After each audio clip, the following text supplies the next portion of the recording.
जितेंद्र वत्रा जी करनाल से। राधे राधे महाराज जी। महाराज जी, मैं कौन हूँ? भगवान का स्वरूप। अंश का तात्पर्य होता है पूर्ण का अंश पूर्ण ही होता है। पूर्णमदः पूर्णमिदं पूर्णात् पूर्णमुदच्यते पूर्णस्य पूर्णमादाय पूर्णमेवावशिष्यते। वह परमात्मा पूर्ण है। उस पूर्ण परमात्मा का अंश भी पूर्ण परमात्मा स्वरूप है। भगवान ने गीता में कहा, ममैवांशो जीवलोके जीवभूता सनातना।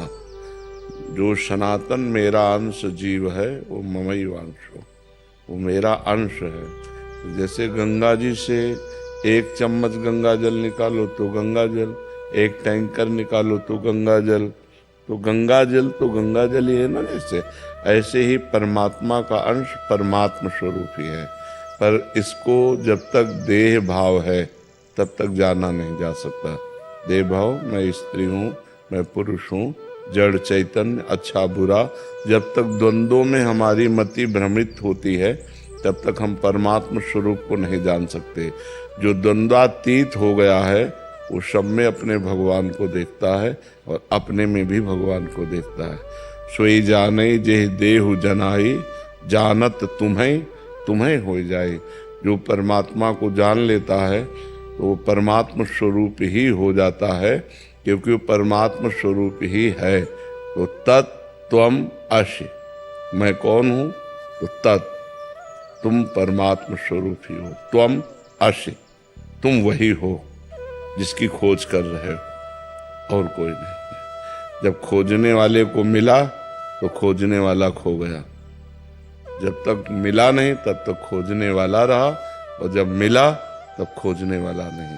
जब मैं था तब हरि नहीं, और अब हरि हैं, मैं खोजने वाला गायब हो गया। तो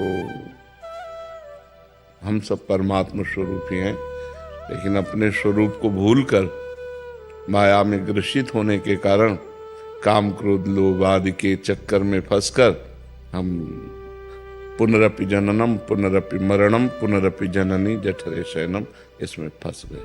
समझ पा रहे हैं आप? नाम जप करो, शास्त्र स्वाध्याय करो, सत्संग सुनो, पवित्र आचरण से रहो तो जान जाओगे। भगवान कृपा करेंगे तो आप अपने स्वरूप को जान जाओगे। अपना स्वरूप ब्रह्म स्वरूप है, परमात्मा स्वरूप है, जिसमें अग्नेयास्त्र का भी प्रवेश नहीं है। वायुवास्त्र, वरुणास्त्र, इन दिव्यास्त्रों का भी प्रभाव जिसके ऊपर नहीं, वो मैं हूं। नैनम छिन्दन्ति शस्त्राणि नैनम दहति पावकः न चैनम क्लेदयन्त्यापो न शोष्यति मारुता। वो हमारा दिव्य स्वरूप है। पर हम जन्म मरण वाले इस शरीर में आसक्त हो गए, इसलिए बार बार हमको दुर्गति भोगनी पड़ती है। एक बार हमें चांस मिला है कि मनुष्य शरीर देकर भगवान ने कि हम अपना कल्याण कर लें और अपना उद्धार कर लें, पर वो भूमि परत भा ढाबर पानी तिम जीव ही माया लपटानी। जैसे ऊपर से स्वच्छ जल गिरा, नीचे आकर गंदा हो गया, ऐसे जन्म लेते ही ये माता, ये पिता, ये भाई, ये बंधु, फिर जवानी, फिर पत्नी, फिर पुत्र, फिर पौत्र, बस इसी में पूरा जीवन निपट गया। वो कभी एक मिनट भी बैठकर सोच नहीं पाया कि मैं कौन था, किस लिए आया हूँ, क्या करना है। वो इसी में भूलकर अपने पूरे जीवन को नष्ट कर दिया। समझ पा रहे हैं?